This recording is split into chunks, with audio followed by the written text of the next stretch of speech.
Hello friend, welcome to tutorial YouTube channel. Friends, हम लोग civics के एक और पार्ट को सॉल्व करेंगे प्रैक्टिस सेट के रूप में। ये 5वां प्रैक्टिस सेट है जो आपकी टीजीटी, जीएससी प्रवक्ता परीक्षा, पीजीटी, एलटी गेट सभी परीक्षाओं के लिए काफ़ी हेल्पफुल होगा। फ्रेंड्स, अगर सिविक्स के और भी वीडियो देखना चाहते हैं तो प्लेलिस्ट में जाकर के देख सकते हैं, जो आपके सभी एग्जाम के लिए काफ़ी मदद करेगा। तो फ्रेंड, वीडियो को अंत तक जरूर देखिएगा और इन सभी प्रश्नों को अच्छी तरीके से तैयार कीजिएगा। तो चलिए वीडियो को शुरू करते हैं।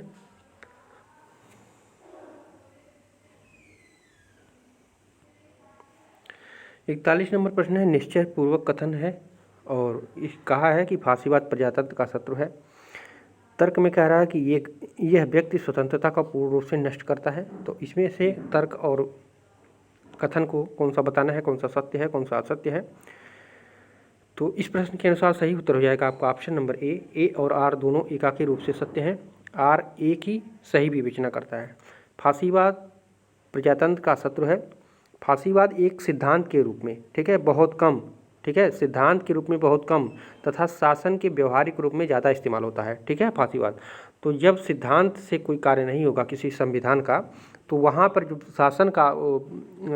शासन का दबदबा ज़्यादा रहेगा, तो वहाँ पे जो है प्रजातंत्र का शत्रु बन सकता है शासन, ठीक है। तो इसलिए फांसीवाद को जो है प्रजातंत्र का शत्रु माना जाता है, ठीक है, क्योंकि ये सिद्धांत पर कार्य न करके शासन के व्यवहारिक रूप से बहुत ज़्यादा इस्तेमाल होता है, ठीक है। तो इसलिए ये सत्य है और यह व्यक्ति की स्वतंत्रता को पूर्ण रूप से नष्ट कर देता है। तो बिल्कुल सही है। जब सिद्धांत के रूप में नहीं कार्य करेगा तो व्यक्ति की जो स्वतंत्रता होती है, प्रजातंत्र की जो स्वतंत्रता होती है, वो पूरी तरह से नष्ट हो जाती है। अर्थात ये इसका सही व्याख्या भी है, ठीक है। तो ऑप्शन नंबर ए आपका सही हो जाएगा। फांसीवाद जो है, फांसी का अर्थ होता है लकड़ी का गट्ठर, ठीक है, जिसमें लकड़ी का गट्ठर एकता का प्रतीक है और कुल्हाड़ी जो है शक्ति का, ठीक है। तो ये जो है फीसिया शब्द से लिया गया है, ठीक है, इसको भी याद रखिएगा। फेसिज में जो है एक शब्द इटालियन है और ये फेसिया शब्द से लिया गया है और इसका अर्थ होता है लकड़ी का गट्ठर, ठीक है। और लकड़ी का गट्ठर और कुल्हाड़ी दोनों होता है, ठीक है, जिसमें लकड़ी गट्ठर एकता का प्रतीक और कुल्हाड़ी शक्ति का है। तो इतना आप लोग याद रखिएगा। फांसीवाद जो है एक सिद्धांत के रूप में कार्य न करके जो है शासन के व्यवहारिक रूप में ज़्यादा इस्तेमाल किया जाता है, इसलिए जो है प्रजातंत्र के लिए ये हानिकारक है। इतना आप लोग याद रखेंगे तो सारे प्रश्न यहाँ से सॉल्व कर देंगे, ठीक है। 42 नंबर प्रश्न है, सूची ए भी दिया गया है। सूची ए में समकालीन उदारवाद के चिंतक थे और उनका मूल विचार से मिलान करना है। तो कौन सा ऑप्शन सही हो जाएगा। तो याज बर्लिन जो थे ये नकारात्मक स्वतंत्रता से संबंधित थे, ठीक है, याज बर्लिन। और एफ ए हेयक जो थे ये अन्याय व दुर्भाग्य के अंतर में जो है अपना विचार प्रस्तुत किया था, ठीक है। और कार्ल पापर जो था, कार्ल पापर किससे संबंधित था, उत्तरोत्तर परिवर्तन से, ठीक है, उत्तरोत्तर परिवर्तन से संबंधित था। और सीबी मैकफर्सन जो थे वो रचनात्मक स्वतंत्रता से जाने जाते थे, ठीक है। तो आपका ए में 4, तो ए में 3 में देख लीजिए, यहाँ पे भी है, यहाँ पे भी है। अब दूसरा हम लोग देखते हैं, दूसरा का चौथा है, तो दूसरा में चौथा यहाँ भी है, यहाँ भी है, तो तीसरा मिलाना पड़ेगा हमको। तो कार्ल पापर जो है उत्तरोत्तर दूसरा से था, तो यहाँ दूसरा है, यहाँ पहला है, तो ये ऑप्शन आपका सी वाला ऑप्शन सही हो जाएगा, ठीक है। तो इनको चारों को याद रखिएगा। सिंगल में भी प्रश्न पूछा जा सकता है, याज बर्लिन किससे संबंधित थे, यही चारों दे देगा। तो याज बर्लिन नकारात्मक स्वतंत्रता से संबंधित थे। ये जो है जीएससी प्रवक्ता परीक्षा में भी ये प्रश्न पूछा जा चुका है, ठीक है। तो इम्पॉर्टेंट है, ये प्रश्न को आप लोग अच्छी तरीके से देखिएगा। 43 नंबर प्रश्न है, 2 सूची दिया गया है, सुमेलित करना है। यहाँ पे समकालीन उदारवाद के चिंतक फिर हैं, ठीक है, और मूल विचार उनके। तो यहाँ पे 8 मूल विचार हम दे रहे हैं, ठीक है। 8 में से आपको निश्चित ही तौर पे आएगा। पहले प्रश्न में 4 था और इसमें भी 4 है, ठीक है। तो लेनिन किससे संबंधित था, तो लेनिन क्रांति का अग्रदल माना जाता था, ठीक है, क्रांति का अग्रदल माना जाता था लेनिन। और रोजा लग्जमबर्ग जो थे तो ये जनता की स्वतः स्फूर्तता को प्रधान मानते थे, ठीक है। तो पहला सही हो जाएगा। और माओ त्से तुंग जो थे वो किससे संबंधित थे, तो यो जन दिशा से संबंधित थे। और ग्रामसी जो था निष्क्रिय क्रांति से संबंधित था, ग्रामसी, ठीक है। आप लोग ग्रामसी के बारे में पढ़े भी होंगे, वो निष्क्रिय सिद्धांत से संबंधित था। तो ए में 3, तो यहाँ पे ए में 3 है, यहाँ पे ए में 3 है। और लग्जमबर्ग जो है 1 से संबंधित है, तो लग्जमबर्ग देख लीजिए, यहाँ बी में 1 है, तो बी वाला ऑप्शन आपका इसमें सही हो जाएगा, ठीक है। तो इसको भी 4 को भी आप लोग याद रखिएगा। और पहला जो 42 नंबर प्रश्न था उसको भी आप लोग याद रखिएगा। 44 नंबर प्रश्न है, निम्नांकित में से क्या पर्यावरणवाद की अनुरूपता में नहीं है? निम्नांकित में से क्या पर्यावरणवाद की अनुरूपता में नहीं है? तो पर्यावरण के बाद के अनुरूपता में जो है, ये कार्टेजियन जो न्यूटोनियन विचार चित्र था, यह एक विचारधारा थी। ठीक है, यह एक विचारधारा थी। और जो आपका इस स्पेसिस पृथ्वी है, गया या पूर्व कल्पना है और जैव केंद्रित समता है, ये जो है पर्यावरण के अनुरूपता का सिद्धांत से माना जाता है। ठीक है, तो ये जो था ये एक विचार था। ठीक है, विचार था, एक वैज्ञानिक थे, इटालियन वैज्ञानिक थे, उन्होंने कार्टेजियन न्यूटोनियन विचार चित्र को उन्होंने प्रस्तुत किया था। ठीक है, तो सी ऑप्शन इसमें सही हो जाएगा क्योंकि नकारात्मक पूछा है। ठीक है, 45 नंबर प्रश्न है, नारीवाद की कौन सी धारा यह रेखांकित करती है कि महिला का रास्ता बेहतर रास्ता है? महिला का रास्ता बेहतर रास्ता है। तो जो सांस्कृतिक नारीवाद होता है ये बताता है कि महिला का रास्ता बेहतर रास्ता है। ठीक है, नारीवाद को जो है 3 प्रकार से देखा गया। उदार नारीवाद, कट्टरपंथी नारीवाद, 8 प्रकार से देखा गया। ठीक है, 8 प्रकार से देखा गया नारीवाद को। ठीक है, और कट्टरपंथीवाद और जो है सांस्कृतिक नारीवाद। और सांस्कृतिक नारीवाद में कहा गया था, सांस्कृतिक नारीवाद का मानना है कि महिलाओं का रूप जो है पुरुषों के लिए अद्वितीय नहीं है, यह बेहतर दयालु भी है। तब अनिवार्य रूप से जो है सांस्कृतिक नारीवाद जो है बात को इस विश्वास को प्रचारित करता है कि महिलाओं की लोक को पहचानने वाली परिभाषाएं विशेषताएं भी ऐसी हैं जो अनिवार्य रूप से पवित्र होने पर भी अधिक शक्तिशाली हैं। ठीक है, तो ये जो कहता है ये कहता है सांस्कृतिक नारीवाद। और उसके बाद चौथा जो आपका है समाजवादी नारीवाद है, 5वां है अलगाववादी नारीवाद, 6वां है काला नारीवाद और 7वां है इकोफिनिज्म और 8वां है ट्रांसफेनिज्म। ठीक है, तो 8 प्रकार के नारीवाद की जो है विवेचना की गई है, जिसमें जो सांस्कृतिक नारीवाद है वो जो है सबसे उत्तम महिला को सबसे उत्तम रास्ता बताता है। ठीक है, तो डी ऑप्शन इसमें आपका सही हो जाएगा। 46 नंबर प्रश्न है, एडम स्मिथ से संबंधित निम्नलिखित कथनों पर विचार कीजिए। तो एडम स्मिथ ने जो है हस्तक्षेपवाद के पक्षधर था, तो बिल्कुल सही है यहाँ पे। किंतु न्यूनतम राज्य के पक्षधर नहीं था, न्यूनतम राज्य का पक्षधर वो नहीं था, वो अधिकतम से अधिक राज्यों को मिला करके शासन करने के ठीक है विचार में रहता था। ठीक है, तो ये भी सही है। ठीक है, और दूसरा पूछा गया है, उन्होंने शिक्षा, सार्वजनिक स्वास्थ्य एवं श्रम नियमनों में बड़ी संख्या में सरकारी कार्यक्रमों का समर्थन किया था, तो ये बिल्कुल सही है। ठीक है, तो दोनों आपके ऑप्शन सही हो जाएंगे, तो सी ऑप्शन सही हो जाएगा एडम स्मिथ के बारे में। ठीक है, 47 नंबर प्रश्न है, मार्क्सवादी परिप्रेक्ष्य में राज्य से संबंधित त्रुटिपूर्ण कथन को पहचानना है, कौन सा इसमें से कथन गलत है? तो राज्य समाज की अधिसंरचना का एक घटक है, ये मार्क्सवादी कहते थे, तो बिल्कुल सही है। सर्वहारा क्रांति के बाद जो है राज्य का बलपूर्वक उन्मूलन कर दिया जाएगा, तो ये गलत है, ऐसा कोई विचारधारा उसमें नहीं दिया गया था। ठीक है, और राज्य समाज में विरोध पूर्ण वर्ग विभाजनों की रचना है और अधीनस्थ वर्गों के लिए सदैव अधिनायकवादी होता है, तो ये भी सही है। ठीक है, तो यहाँ पे निगेटिव पूछा है, तो बी ऑप्शन आपका इसमें सही हो जाएगा। ठीक है, 48 नंबर प्रश्न है, उत्तर औपनिवेशिक राज्य के संबंध में निम्नांकित कथनों पर विचार कीजिए। उत्तर औपनिवेशिक राज्य के संबंध में निम्नांकित कथनों पर विचार करना है।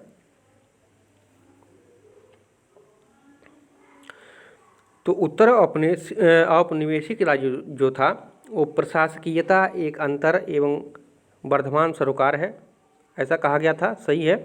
यह एक सशक्त राज्य की निरंकुश राज्य से विभेदित करता है। ठीक है, तो ये भी सही है। ठीक है, तो सी ऑप्शन सही हो जाएगा। ए और बी जो इसमें दोनों सही है औपनिवेशिक राज्य से संबंध में। ठीक है,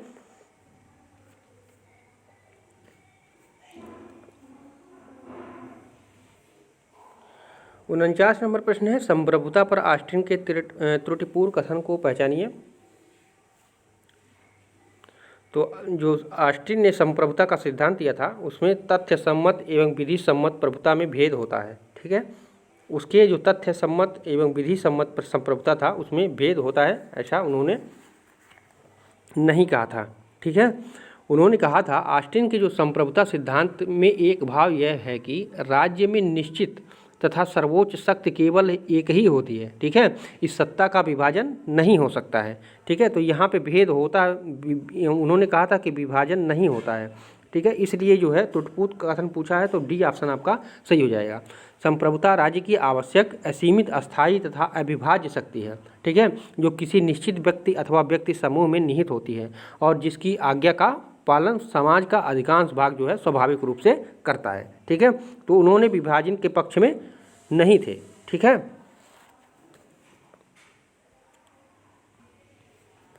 50 नंबर प्रश्न है, निम्नांकित में से क्या हन्ना आरेंट की शक्ति की संकल्पना से संबंधित नहीं है? तो हन्ना आरेंट की शक्ति की संकल्पना कौन कौन सी थी? आत्मपरकताओं का निर्माता, तो यही तो गलत है, पहला ही। राज्य के ऊपर नहीं के प्रति प्रेम है, के ऊपर नहीं के प्रति प्रेम है, तो ये उन्होंने कहा था। और सहमति के रूप में शक्ति, सामूहिक कार्रवाई के कारण बढ़ी हुई क्षमता, ठीक है। तो ऑप्शन नंबर ए आपका सही हो जाएगा। यहाँ पे नहीं पूछा है, नेगेटिव पूछा है, ठीक है, तो ए ऑप्शन सही हो जाएगा। 51 नंबर प्रश्न है, वैध शक्ति मानी जाती है, तो वैध शक्ति कौन सी मानी जाती है? सत्ता या प्राधिकार जिसको कहते हैं, उसको हम लोग वैध शक्ति के रूप में देखते हैं, ठीक है। 52 नंबर प्रश्न है, अधिकारों पर वर्क पेन विवाद केंद्रित नहीं था, नहीं था पूछा है, वर्क पेन विवाद केंद्रित नहीं था, तो किस पर नहीं केंद्रित था? तो अधिकारों के आर्थिक या राजनीतिक होने पर, इस पर वो केंद्रित नहीं था, ठीक है। तो डी ऑप्शन इसमें आपका सही हो जाएगा। सार्वभौमिक, काल्पनिक, प्राकृतिक, यही तो 3 दिया था, ठीक है, और राजनीतिक पर इन्होंने कोई बल नहीं दिया था, ठीक है, तो डी ऑप्शन आपका सही हो जाएगा। 53 नंबर क्वेश्चन है, स्वतंत्रता की मार्क्सीय संकल्पना के अनुरूप क्या है? मार्क्सवादी संकल्पना के अनुरूप क्या है, ये पूछा है आपसे।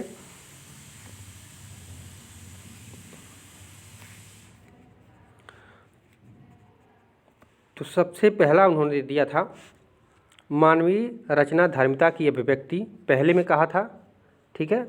उसके बाद कहा था विच्छिन्नता का अंत, ठीक है, दूसरे नंबर पे था ये विच्छिन्नता का अंत, ठीक है, और तीसरे नंबर पे उन्होंने कहा था आत्मसिद्धि, ठीक है, आत्मसिद्धि। ये विचार के प्रतिष्ठा उसके अनुरूप नहीं था, ठीक है, उसकी संकल्पना में। तो पहले आता है मानवीय रचना धर्मिता की अभिव्यक्ति, उसके बाद जो है विच्छिन्नता का अंत आता है, फिर, ठीक है, उसके बाद जो है आत्मसिद्धि प्रदान होती है, ठीक है। तो आपका ए ऑप्शन सही हो जाएगा, पहले पे दूसरा, एक और चौथा, ठीक है। तो इसको आप लोग याद रखिएगा, इसका क्रम पूछता है, बार बार पूछता है, ठीक है।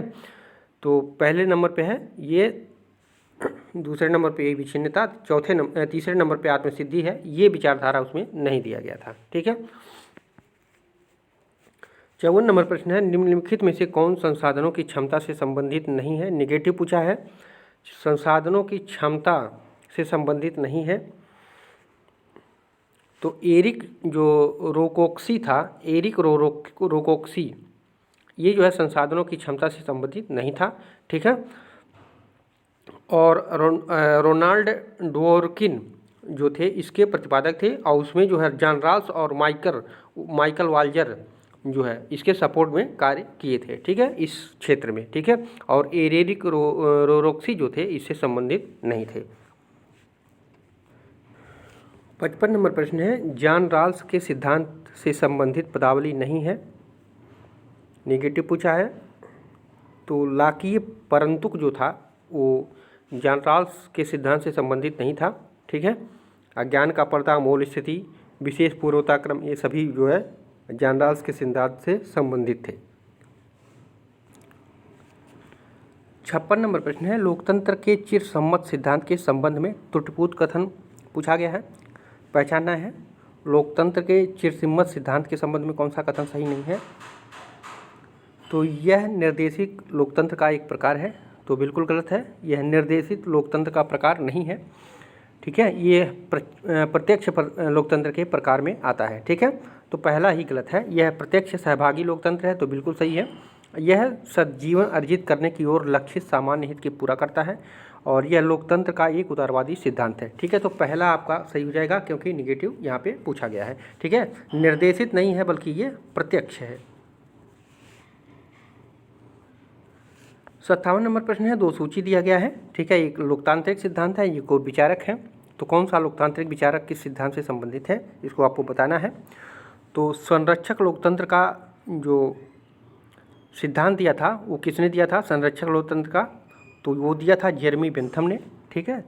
तो ए में आपका 4 हो जाएगा, जेरेमी बेंथम, ठीक है, बहुत बार पूछा जा चुका है, ठीक है, इंपॉर्टेंट है, आपको याद रखिएगा।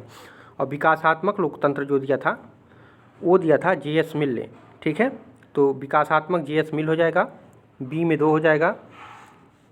और लोकतांत्रिक अभिजनवाद किसने दिया था, तो ये शुम्पीटर ने दिया था, ठीक है। और बहुलवादी लोकतंत्र जो दिया था वो किसने दिया था, रॉबर्ट डहल ने दिया था, ठीक है। तो कौन सा ऑप्शन सही हो जा रहा है, ए में 4 है, तो ए में देख लीजिए यहाँ पे 4 है, तो डी ऑप्शन आपका सही हो जाएगा, ठीक है। इन चारों को याद रखिएगा, ये सिंगल में भी बहुत बार प्रश्न पूछा जा चुका है, वेरी इंपॉर्टेंट है, इसको आप लोग चारों को याद रखिएगा, ठीक है। 58 नंबर प्रश्न है, लोकतंत्र पर मार्क्स के विचारों से संबंधित कथनों पर विचार कीजिए। तो प्रबोधन, जो मार्क्सवाद का था, प्रबोधन में परंपरा में वे लोकतंत्र को एक आंगिक समुदाय के रूप में देखते हैं, तो ये बिल्कुल सही कहा था। और बुजुर्गवा लोकतंत्र जो है अवसरानुकूल जो है बुजुर्गवा आतंक में बदल जाता है, बुर्जुआ आतंक में बदल जाता है, तो ये भी आपका सही हो जाएगा, ठीक है। तो दोनों सही है यहाँ पे, 1 और 2 दोनों सही हैं मार्क्स के विचारों से, ठीक है। और 59 नंबर प्रश्न है, निम्नांकित में से कौन सा एक प्रतिनिधित्वात्मक लोकतंत्र का प्रतिरूप है। प्रतिनिधित्वात्मक लोकतंत्र का रूप इसमें से कौन है, तो बहुलतंत्र जो होता है वो प्रतिनिधित्वात्मक लोकतंत्र के रूप में जाना जाता है, बहुलतंत्र को, ठीक है। तो ए ऑप्शन इसमें आपका सही हो जाएगा। 60 नंबर प्रश्न है, उस शब्दावली को पहचानिए जो विमर्शी लोकतंत्र से संबंधित है। विमर्शी लोकतंत्र से संबंधित कौन होता है, तो पूर्व नियत वरीयताएं जो होते हैं, ये जो होते हैं ये विमर्शी लोकतंत्र से संबंधित होते हैं, ठीक है। और प्रतिनिध्यात्मक में बहुलवाद आ जाता है, ठीक है, बहुलवाद आ जाता है प्रतिनिध्यात्मक में। और विमर्शी लोकतंत्र में जो है पूर्व नियत वरीयताएं को रखा जाता है, ठीक है। तो दोनों को याद रखिएगा, ठीक है। इसमें जितने भी क्वेश्चन रखे गए हैं वेरी इंपॉर्टेंट है, ठीक है। तो इसको सभी प्रश्नों को आप लोग अच्छी तरीके से तैयार कीजिएगा। पूर्व नियत वरीयताएं जो होती हैं वो विमर्शी लोकतंत्र से संबंधित नहीं है, पूछा है, ठीक है। तो ये आपका आंसर सही हो जाएगा। नहीं निगेटिव पूछा है तो ये सही नहीं है। बहस पर आधारित सहमति होती है इसमें, और खुली एवं जो है बल प्रयोग विहीन बहसें होती हैं, और आदर्श भाषण की दशा होती है, ठीक है। तो सही उत्तर हो जाएगा आपका ऑप्शन नंबर बी, ये इससे संबंधित नहीं है। 61 नंबर प्रश्न है, लचीले संविधान का सर्वश्रेष्ठ उदाहरण निम्नलिखित में से कौन सा देश है। तो ब्रिटेन सबसे लचीले संविधान का सर्वश्रेष्ठ उदाहरण माना जाता है, ठीक है। तो बी ऑप्शन सही है। भारत का कठोर लचीला दोनों है, ठीक है, कठोर लचीला दोनों है। लचीला वो होता है जिसमें जो है संविधान संशोधन आसानी से हो जाए, और कठोर वो होता है जिसमें जो है संविधान संशोधन आसानी से ना हो पाए। तो भारत में कई ऐसे संशोधन हैं जिसमें आसानी से संशोधन नहीं किया जा सकता और कुछ में किया जा सकता है, इसलिए भारत में जो है कठोर और लचीला दोनों है। लेकिन लचीला संविधान अगर सिर्फ देखा जाए तो ब्रिटेन का सबसे लचीला माना जाता है। 62 नंबर प्रश्न है, निम्न में से विश्व का सबसे शक्तिशाली द्वितीय सदन कौन सा है। तो आप लोग जानते होंगे सीनेट है संयुक्त राज्य अमेरिका का, ठीक है। तो ए ऑप्शन आपका इसमें सही हो जाएगा। 63 नंबर प्रश्न है, निम्न में से वह ग्रंथ कौन सा है जिसमें शक्ति विभाजन सिद्धांत सूत्रित हुआ है। शक्ति विभाजन का सिद्धांत जो है किस ग्रंथ से लिया गया है या किस ग्रंथ में वर्णित है।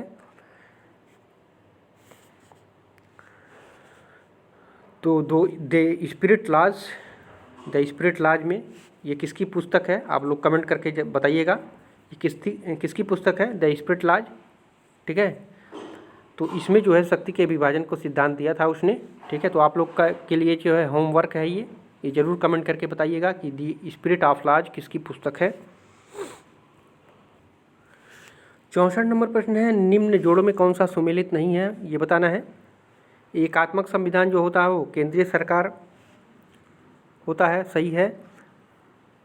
संघीय संविधान केंद्र एवं राज्यों के बीच शक्तियों का बंटवारा होता है, इसमें ये भी सही है। संसदीय शासन प्रणाली प्रधानमंत्री के निर्धारित कार्यकाल होती है, प्रधानमंत्री के निर्धारित कार्यकाल होती है। तो ये सही नहीं है। संसदीय शासन प्रणाली में प्रधानमंत्री के निर्धारित कार्यकाल नहीं होता है, ठीक, प्रधानमंत्री द्वारा निर्धारित कार्यकाल नहीं होता है, ठीक है। ये सांसदों द्वारा जो है निर्धारित का कार्यकाल का होता है, ठीक है। तो यही आपका गलत हो जाएगा, यही सुमेलित नहीं है, ठीक है। और अध्यक्षीय शासन प्रणाली में क्या होता है, राष्ट्रपति दोनों नामधारी एवं यथार्थ कार्यपालिका होती है, ठीक है।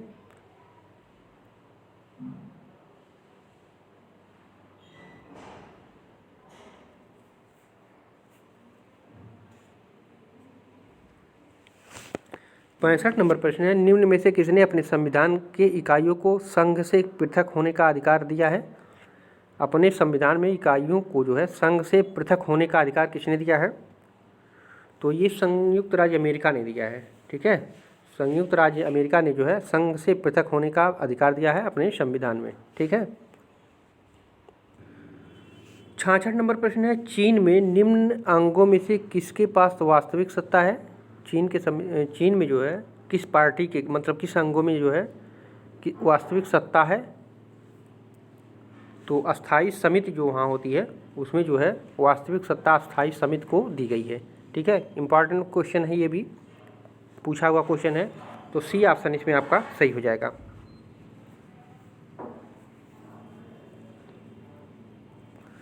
सड़सठ नंबर क्वेश्चन है, निम्न में से कौन सा कथन सही है। तो ब्रिटेन का प्रधानमंत्री एक विधेयक को जनमत संग्रह के लिए प्रस्तुत करता है, गलत है। चीन का प्रधानमंत्री एक विधेयक को जनमत के लिए संग्रह प्रस्तुत करता है, तो ये भी गलत है, ठीक है। फ्रांस का प्रधानमंत्री एक विधेयक को जनमत संग्रह के लिए प्रस्तुत करता है, तो ये सही है आपका, ठीक है। कौन सा कथन सही पूछा है, तो फ्रांस का जो प्रधानमंत्री होता है एक विधेयक को जनमत संग्रह के लिए जो है प्रस्तुत कर सकता है, ठीक है। भारत का प्रधानमंत्री जो है ये भी गलत है, ठीक है। तो सी ऑप्शन इसमें आपका सही हो जाएगा। फ्रांस का ही प्रधानमंत्री होता है जो एक जनमत के लिए जो है संग्रह प्रस्तुत कर सकता है। 68 नंबर क्वेश्चन है, निम्न देशों में से किसमें द्वैध नागरिकता की व्यवस्था है। द्वैध नागरिकता की व्यवस्था किसमें है, तो संयुक्त राज्य अमेरिका में जो है द्वैध नागरिकता की व्यवस्था है, ठीक है। तो सी ऑप्शन इसमें आपका सही हो जाएगा। 69 नंबर क्वेश्चन है, निम्न अंगों में से अमेरिकन संविधान में संतुलन बनाए रखने वाला पहिया कौन सा माना जाता है। अमेरिकन संविधान में संतुलन बनाए रखने वाला पहिया कौन सा माना जाता है, तो सर्वोच्च न्यायालय, ठीक है। तो बी आपका ऑप्शन सही हो जाएगा, ठीक है। सर्वोच्च न्यायालय नहीं बल्कि ये सीनेट होगा, ठीक है। निम्न अंगों में से अमेरिकन संविधान में संतुलन बनाए रखने वाला पहिया कौन माना जाता है, तो ऑप्शन नंबर इसमें सी सही हो जाएगा, ठीक है। वो सीनेट होता है जो संतुलन बनाए रखने का कार्य करता है। 70 नंबर क्वेश्चन है, निश्चय पूर्वक कथन है, ये कथन है ब्रिटेन की ये दास है, ठीक है। इसको याद रखिए, दास प्रणाली को द्वितीय प्रणाली कहा जाता है, तो ये बिल्कुल सही है। ब्रिटेन की दास प्रणाली को जो है द्वितीय प्रणाली कहा जाता है, और तर्क दिया गया है इसलिए क्योंकि वह व्यवहार में राष्ट्रीय कार्यों में केवल दो दलों की ही प्रमुख भूमिका होती है इसमें, इसलिए जो है इसको दास प्रणाली का द्वितीय सदन भी कहा जाता है, ठीक है। तो सही उत्तर हो जाएगा ऑप्शन नंबर ए और आर दोनों एकांकी रूप से सत्य हैं, और आर जो है ए का व्याख्या भी कर रहा है, ठीक है। तो ए ऑप्शन आपका सही हो जाएगा। 71 नंबर प्रश्न है, इंग्लैंड की संसद सब कुछ करने में सक्षम है सिवा औरत को आदमी और आदमी को औरत बनाने में। निम्नलिखित में से यह किसका कथन है, तो ये कथन कहा था डी लोम्बे ने, ठीक है। डी लोम्बे ने कहा था कि इंग्लैंड की संसद सब कुछ करने में सक्षम है, ठीक है, सिवाय औरत को आदमी और आदमी को औरत बनाने में।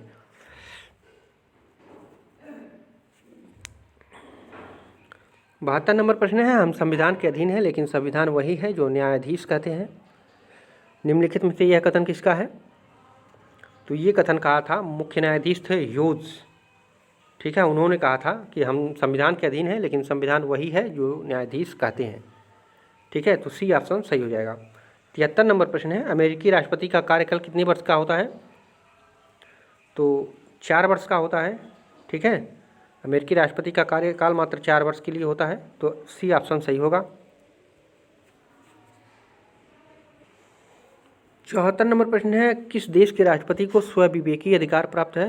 स्वविवेकी अधिकार प्राप्त है किस राष्ट्रपति को? तो ये फ्रांस के राष्ट्रपति को स्वविवेकी अधिकार प्राप्त है। ठीक है, तो बी ऑप्शन इसमें आपका सही हो जाएगा। 75 नंबर प्रश्न है, द अमेरिकन प्रेसिडेंसी पुस्तक के लेखक कौन है? तो सही उत्तर हो जाएगा एच.जे. लास्की। ठीक है, एच.जे. लास्की, इनका जो पूरा नाम था हैरोल्ड जोसेफ लास्की। ठीक है, इन्होंने ये पुस्तक जो लिखी थी दी अमेरिकन प्रेसिडेंटी 1940 में लिखा था। ठीक है, 1940 में। इनकी 4 महत्वपूर्ण पुस्तक है, इनको चारों को याद रखिएगा, चारों पूछा गया है, पूछा जाता है, पूछा गया भी है। ठीक है, पहला है अथॉरिटी इन मॉडर्न स्टेट। ठीक है, अथॉरिटी इन मॉडर्न स्टेट, इसको जो है उन्होंने 1919 में लिखा था।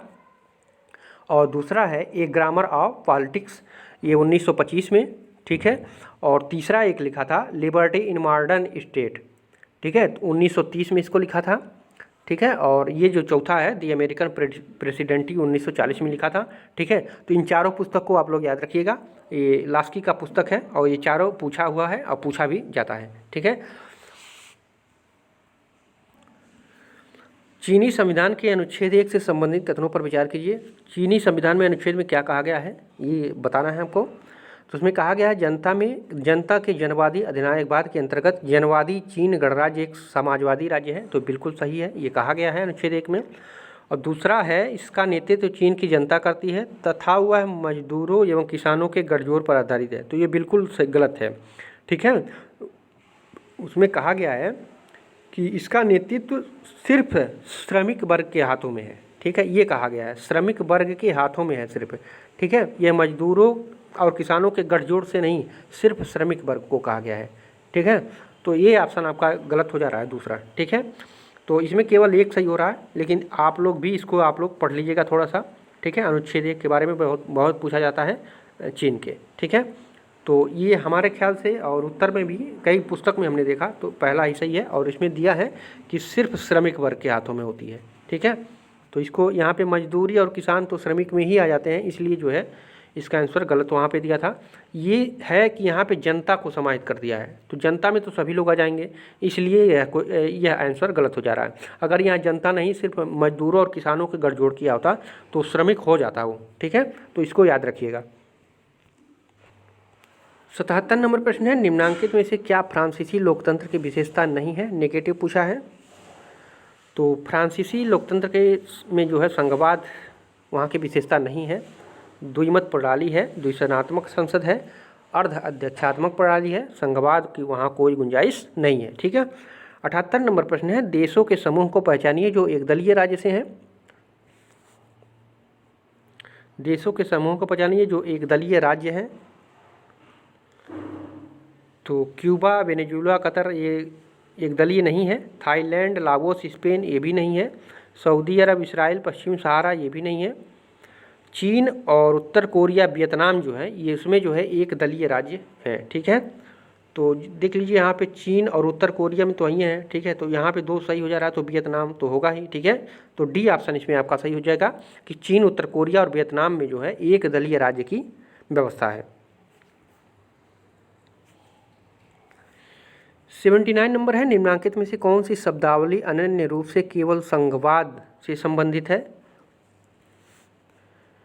तो सूची प्रणाली संघवाद से संबंधित नहीं होता है। द्विसदनात्मकवाद ये सही है। ठीक है, संविधान की सर्वोच्चता नहीं होता है। गणना एवं आविष्कार सिद्धांत ये भी। ठीक है, तो यहाँ निगेटिव पूछा है, तो आपका सही उत्तर हो जाएगा आपका बी। ठीक है, द्विसदनात्मक नहीं है। ठीक है, यहाँ पे द्विसदनात्मक जो होता है संघवाद नहीं होता है। ठीक है, तो सही उत्तर हो जाएगा आपका ऑप्शन नंबर बी।